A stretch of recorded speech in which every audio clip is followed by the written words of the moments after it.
During the 80s and 90s, they came as role players. Later, some of them became stars. But today, the invasion of European players in the NBA is far more influential than ever. Currently, out of the top 10 for the current season's MVP race, 4 of the players come from the old continent.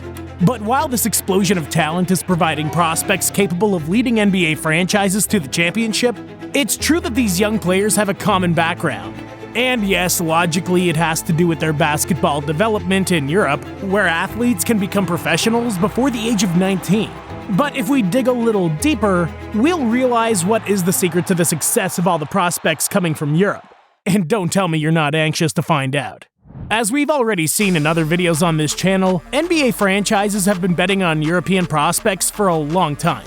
Since the 1990s and with an explosion in the 2000s, approximately 25% of players in each draft are foreign, with a large percentage of young players coming into the league through high-level competition in Europe. So this process isn't something new, but the results definitely are. European-trained stars have a different mindset. What did the top 4 players from the old continent in this season's MVP race have in common? We're talking about Nikola Jokic, Giannis Antetokounmpo, Luka Doncic, and Domantas Sabonis. While they all have very different athletic profiles and are able to score in very different ways, they all know how to pass the damn rock. And they do it damn well. This is precisely one of the most important factors that condition their success, both individually and collectively. Luka's been a player who's spoken on numerous occasions about the differences between American basketball and European basketball, even being sometimes harshly criticized for it.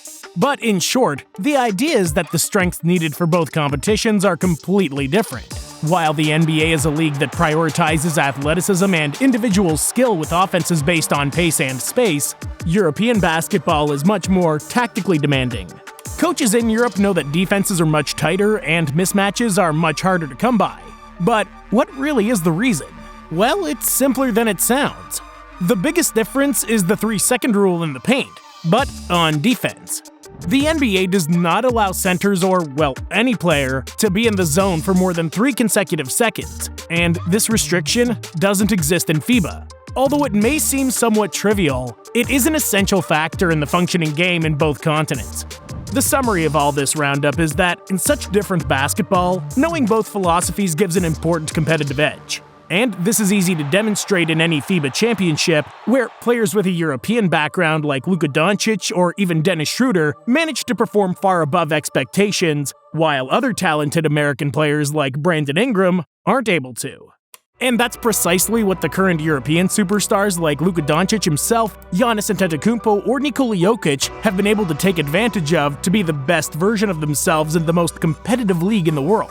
As well as those players who were destined for greatness like Victor Wembanyama or Alperen Şengün, and as well as those players who were great in the past like Dirk Nowitzki, the Gasol brothers, or Tony Parker. Despite the fact that basketball is becoming faster and faster and is played more in transition, the half-court offense skills of these players have allowed them to become NBA legends. However, all of these players with such different styles have one thing in common, and that's that they went to the United States very, very young. Giannis made his NBA debut at 18, Doncic at 19, as did the French Wemby and Tony Parker. Finals MVPs Dirk and Jokic came to the NBA at 20, and finally Pau at 21. These players all made the decision to make the jump right after being selected in the draft, maximizing their potential in American basketball while maintaining European basketball development. A lethal combination for players loaded with talent who are at the perfect age to assimilate concepts quickly, and that combination of the two cultures is precisely what makes them lethal. If there's one thing about European basketball, as we've said before, it's that players can make their debut in professional basketball much earlier. Ricky Rubio made his official debut in the then ACB, the first division of Spanish professional basketball, at the age of 14, on a team with a great legacy such as DKV Juventud. 2 years younger than Luka Doncic was when he debuted with Real Madrid, a real powerhouse of European basketball. An institution that, moreover, shares a president and name with a legendary soccer team. In fact, in Luka's case, not only did he debut at a young age, but before leaving for the Dallas Mavericks at the age of 19, he was already the best player in all of Europe. His debut age was the same as other players such as Alperen Şengün or Pau Gasol, or 1 year younger than Nikola Jokic was when he made his professional debut in Serbia. These players come to the NBA with 2 or 3 seasons of experience in continental competitions where the demand is tremendously high. Their opponents are experienced adult players who know all the intricacies of the game, and the coaches know that they have the same responsibility on the court as any other player. And this difference is remarkable, not only from a confidence point of view, but also from a tactical point of view. As if that weren't enough, the quintessential American method of getting to the league, which consists of going through the NCAA, offers a style of play almost as opposed to the NBA as European basketball. So these players have not had those notions of pace and space so necessary today. Of course, being drafted from Europe is not easy. In addition to competing with the enormous talent that comes to the draft from the United States, some players may not be discovered in the jumble of leagues and divisions that make up the European leagues.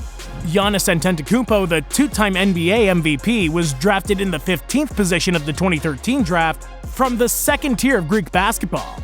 And he only came on scouting radars because the then CAI Zaragoza, a top team in Spain, signed him that same summer to play for the first team. And this is not the case for most European players. Many of them carve their careers in Europe before entering the radars of NBA teams. Sometimes they're drafted in the second round and decide not to make the jump for fearing of stagnating their careers.